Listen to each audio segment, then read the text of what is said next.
મધ્ય ગુજરાતની સૌથી મોટી એસએસજી હોસ્પિટલમાં ગુજરાત સંચાલિત 108 ઇમરજન્સી સેવા ચાલુ છે। ત્યારે આ 108 ઇમરજન્સીની ગાડીઓને તાત્કાલિકની સામે ઓફિસની બહાર પાણીથી ધોવામાં આવે છે। એટલે કહી શકાય કે અત્યારે ઉનાળો સમય ચાલતો હોય ત્યારે એસએસજી હોસ્પિટલમાં પીવાનું પાણી મળતું નથી, ત્યારે આ 108 ગાડીઓને ધોઈને પાણીનો વેડફાટ કરવામાં આવે છે તેમ કહી શકાય। ત્યારે સમગ્ર ઘટનાની જાણ એસએસજી હોસ્પિટલના આરએમઓ ડોક્ટર હિતેન્દ્ર ચૌહાણને જણાવતા તેમણે જણાવ્યું હતું કે અમે યોગ્ય પગલાં લઈશું।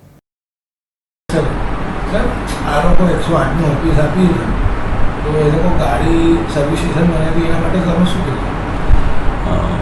એસએસજી હોસ્પિટલના કમ્પાઉન્ડમાં તાત્કાલિકની સામે એસએસજી હોસ્પિટલ તરફથી 108ને ઓફિસ તરીકે રૂમ ફાળવવામાં આવેલો છે।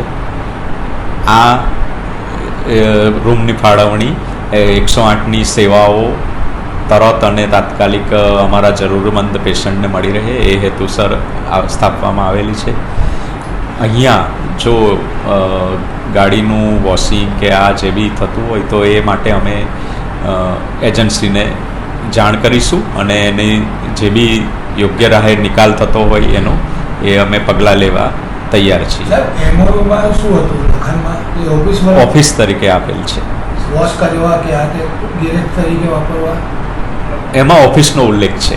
સર કેટલું યોગ્ય છે લોકોને પીવાનું પાણી નહીં મળતું એસએસજીનું અને આ રીતે પાણીનો વેડફાટ થઈ રહ્યો? ગાડીનું વોશિંગ પણ એટલું જ જરૂરી હોય છે, પણ જો વેડફાટ થતો હોય પાણીનો તો એ ખરાબ કહેવાય। એ માટે અમે એજન્સીનું ધ્યાન દોરીશું। વિજય ચૌહાણ, દિવ્યાંગ ન્યૂઝ, વડોદરા।